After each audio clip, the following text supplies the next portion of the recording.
He took one last deep breath, adjusted his costume, and stepped onto the stage as thousands of people erupted into applause. He smiled, waved to the crowd. No one noticed the strange look on his face. No one imagined that, just a few moments later, those same people would become the last witnesses to his life. But he wasn't the only one. On another day, a young actor laughed with his crew before filming what should have been just another movie scene.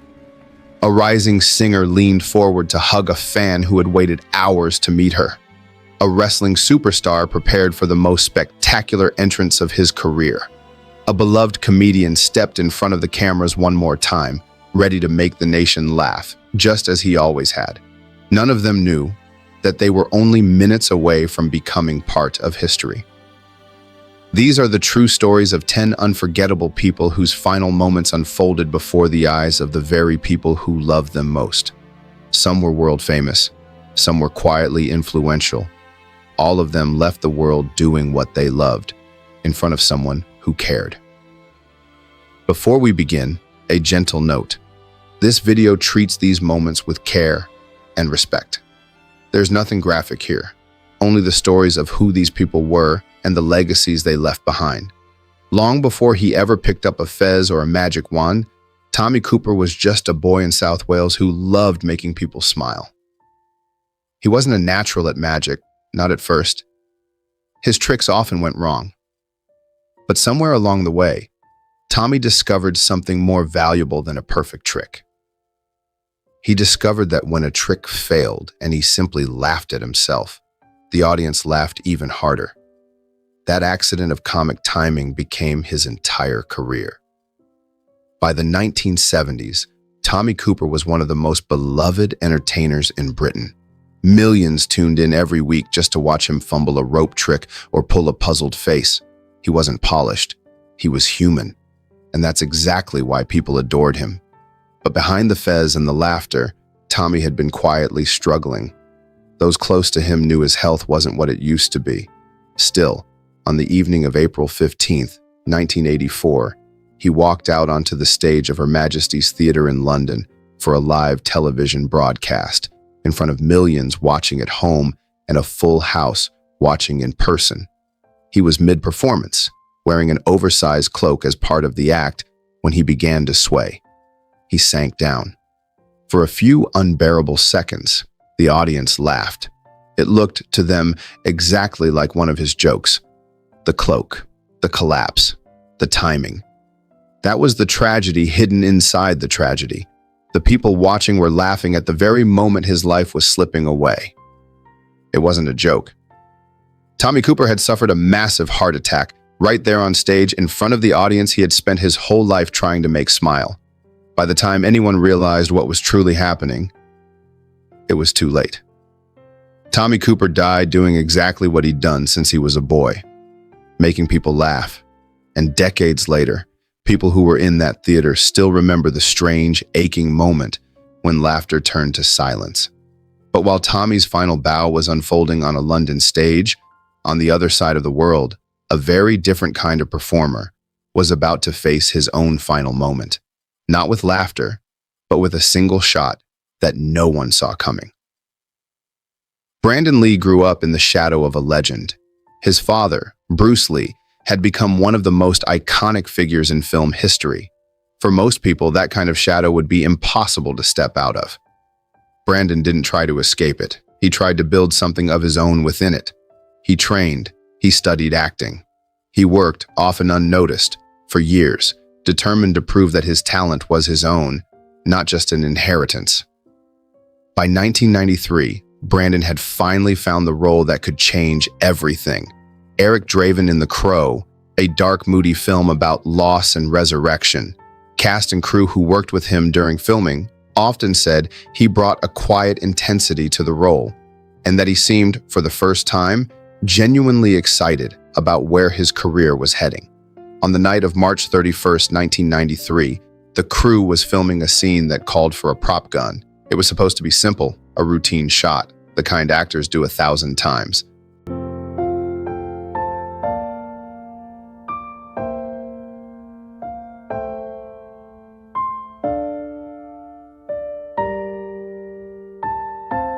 It wasn't simple. Due to a tragic and preventable failure in how the prop weapon had been prepared earlier, a live round remained lodged in the barrel. When the gun was fired for the scene, that fragment struck Brandon. The crew at first didn't fully register what had happened. It's reported that some even thought briefly that this was part of the performance, until they saw Brandon collapse and realized this was real. He was rushed to the hospital, surrounded by people who had grown close to him over months of filming. Brandon Lee died the next day, at just 28 years old, eerily only a few years older than his father had been when he too died young. The film was completed using doubles and visual effects, and The Crow became a haunting tribute to the young actor who never got to see it released. But Brandon's story wasn't the only one where a stage or a set became someone's final place. Years later, and a world away, a different kind of performer would step into the air, in front of a roaring crowd, for what should have been the entrance of his career. Owen Hart was, by most accounts, one of the gentler souls in a business built on larger-than-life personas. Coming from a legendary wrestling family, Owen had spent years watching his brothers become stars, all while quietly becoming a respected and skilled performer in his own right, known backstage as one of the kindest people in the business, and known to fans for his sharp wit and technical skill in the ring. By 1999, Owen had become a fan favorite, performing a masked character that leaned into comedy and spectacle. For an upcoming pay-per-view event, the plan called for something dramatic. Owen would be lowered from the arena rafters on a harness, descending into the ring like a superhero in front of a sold-out crowd and a live television audience. It was meant to be a moment of triumph. Instead, a mechanical failure in the harness caused Owen to fall dozens of feet in front of thousands of fans who had no idea what they were witnessing until it was too late. Medical staff worked urgently to save him. Despite everything possible being done, Owen Hart passed away that night on May 23, 1999, a night that was supposed to celebrate him and instead became one of the most painful nights in the history of the sport. His widow, Martha Hart, later spoke publicly about how difficult it was that the broadcast continued after his death, and she went on to establish a foundation in his name, ensuring his legacy would live on through charitable work rather than the tragedy itself. While Owen's fall stunned a wrestling arena, on another night in another decade, a young singer would face a far more sudden and senseless act. Not an accident, but a moment of violence no one could have predicted. Christina Grimmie's story began, like so many of her generation, on the internet. Long before television talent shows discovered her, she was posting cover songs from her bedroom, building a devoted following one video at a time.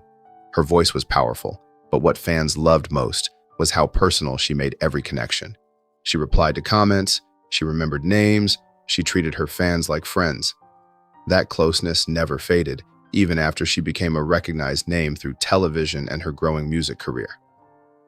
On June 10, 2016, Christina finished a concert in Orlando, Florida, and did what she always did afterward. She stayed to meet her fans, sign autographs, and take photos, one by one, with people who had waited in line just to spend a few seconds with her. It was during this very moment, the moment of connection she valued most, that a stranger approached her and opened fire. Her brother, who was nearby, tackled the attacker, likely preventing further harm to others in the crowd. Christina was rushed to the hospital, but her injuries were too severe. She was only 22 years old. The tragedy shook her fans deeply, not only because of how sudden it was, but because of where it happened.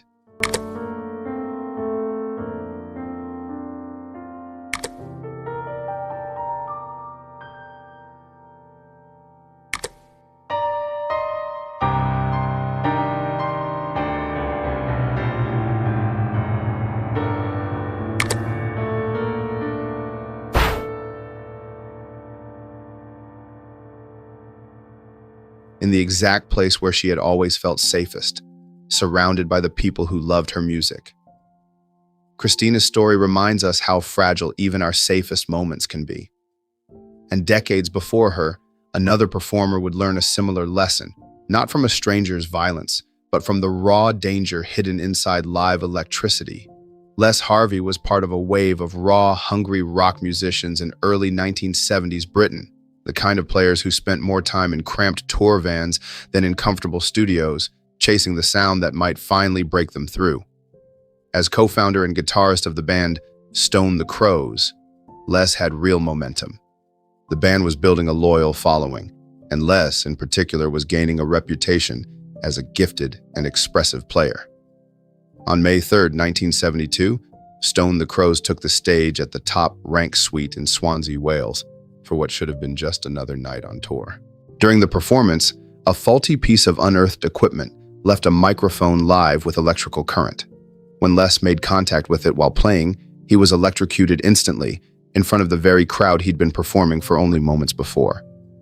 He was 27 years old, a tragic coincidence that placed him among a group of influential musicians who all passed at the same age. His death led to real changes in how concert equipment was inspected and grounded in the years that followed, a quiet legacy that likely protected countless performers who came after him. Les Harvey's death was sudden and accidental, a reminder that even ordinary equipment can turn dangerous in an instant. But not every story on this list came from an accident. Some came from the body simply giving out mid-sentence in front of people who never saw it coming. J.I. Rodale wasn't a musician or an actor.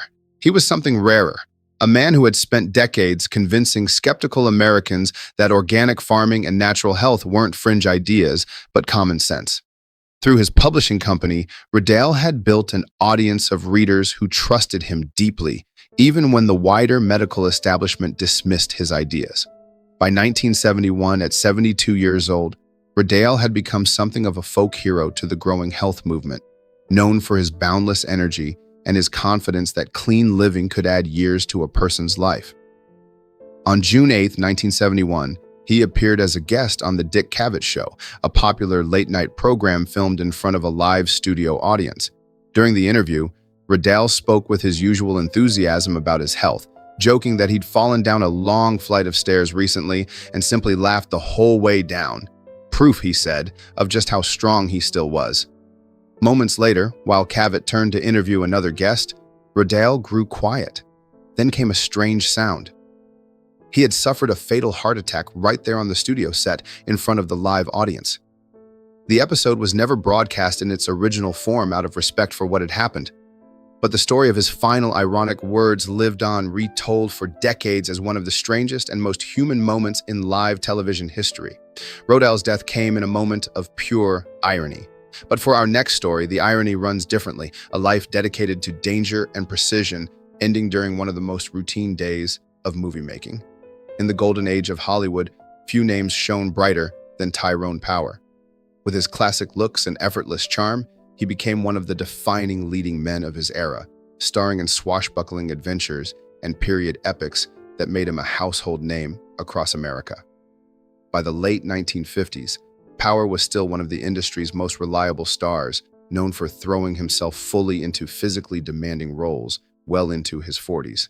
In November 1958, he was in Spain filming Solomon and Sheba, working through a demanding dueling scene alongside co-star George Sanders. Between takes, Power began to feel unwell. He mentioned discomfort in his arm and chest, but ever the professional, tried to continue. Shortly afterward, in front of his crew and fellow cast members, Tyrone Power collapsed. He was rushed to a nearby hospital, but a massive heart attack had already taken his life. He was only 44 years old. His scenes were later refilmed with another actor, and the production continued.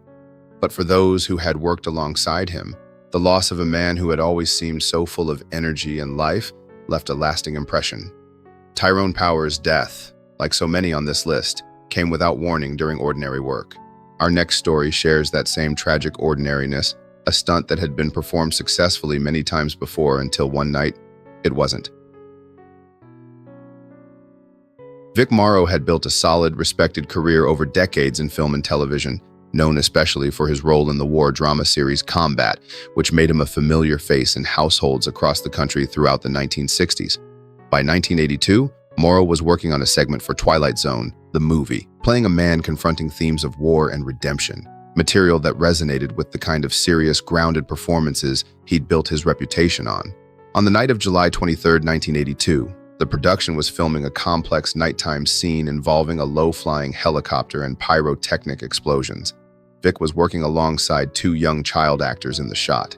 During filming, the explosions damaged the helicopter's tail rotor, causing it to spin out of control and crash. Vic Morrow and the 2 children with him were killed in front of the stunned film crew. The tragedy led to major, lasting changes in film safety regulations, including how pyrotechnics and aircraft are used near performers, protections that have likely saved lives on countless productions since. Vic Morrow's death changed an entire industry's approach to safety. Our next story returns us to the world of music, and to a night when a concert crowd, expecting nothing but a show, instead witnessed an act of senseless violence.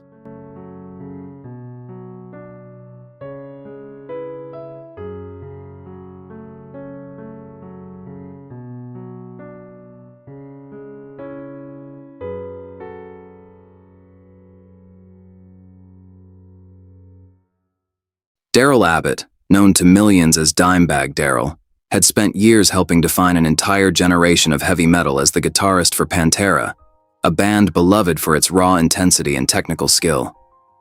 To his fans, Dimebag wasn't just a musician. He was approachable, funny, and famously generous with his time, often staying after shows to talk with fans for hours. After Pantera's breakup, Dimebag continued performing with his new band, Damage Plan, eager to prove there was still plenty of music left in him. On December 8, 2004, Damage Plan took the stage at a club in Columbus, Ohio. Only moments into the very first song of the set, an armed man rushed the stage and shot Dimebag multiple times in front of the horrified crowd. Security, bandmates, and even audience members attempted to intervene, but Dimebag succumbed to his injuries at the scene. He was only 38 years old. The tragedy sent shockwaves through the music world, with musicians across every genre mourning the loss of a guitarist widely regarded as one of the most influential of his generation. A life dedicated to music ended in the very place he felt most at home. On stage, in front of his fans, Dimebag's story reminds us how quickly a celebration can turn to tragedy. For our final story, we return to the world of live music once more, but this time, to a death that unfolded slowly enough for an entire crowd to sense something was wrong, yet not fast enough for anyone to stop it. Bruce Hampton spent decades as a beloved, eccentric fixture of the American music scene, often called the Godfather of the jam band movement that inspired bands from the Allman Brothers to Phish. He never became a mainstream superstar, but among musicians and devoted fans, he was treated with genuine reverence. A mentor, a mystic, a man who seemed to exist slightly outside of time. On May 1, 2017, some of the biggest names in music gathered at Atlanta's historic Fox Theater to celebrate Bruce's 70th birthday with a massive tribute concert.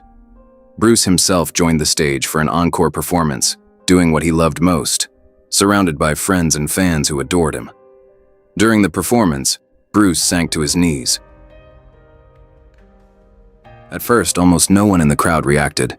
His performances were often theatrical and unpredictable, so many assumed it was simply part of the show. It took precious moments for those around him to realize something was seriously wrong. Bruce Hampton was rushed from the stage and later pronounced dead.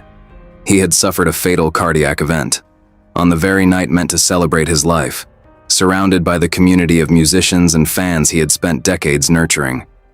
Those closest to him have since found comfort in a strange kind of poetry. Bruce Hampton spent his life on stage, and in the end, that's exactly where he was. Surrounded by music, by friends, and by the fans who loved him.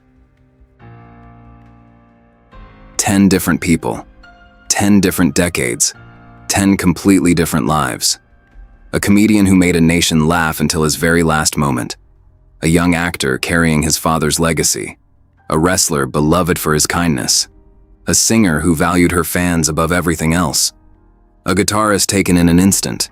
A health pioneer whose own joke became eerily prophetic. A leading man who never stopped working.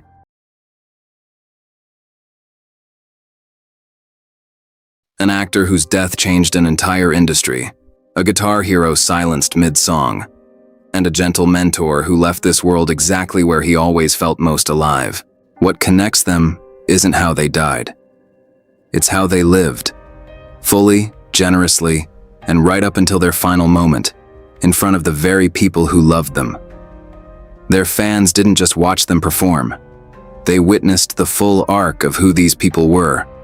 The dream, the struggle, the joy of finally being seen, and finally the end. Maybe that's the real lesson in all of this. None of us know how much time we have. If these stories reminded you that every moment truly matters, please leave a like, share this video who still remembers these unforgettable people, and subscribe for more true stories that deserve to be remembered.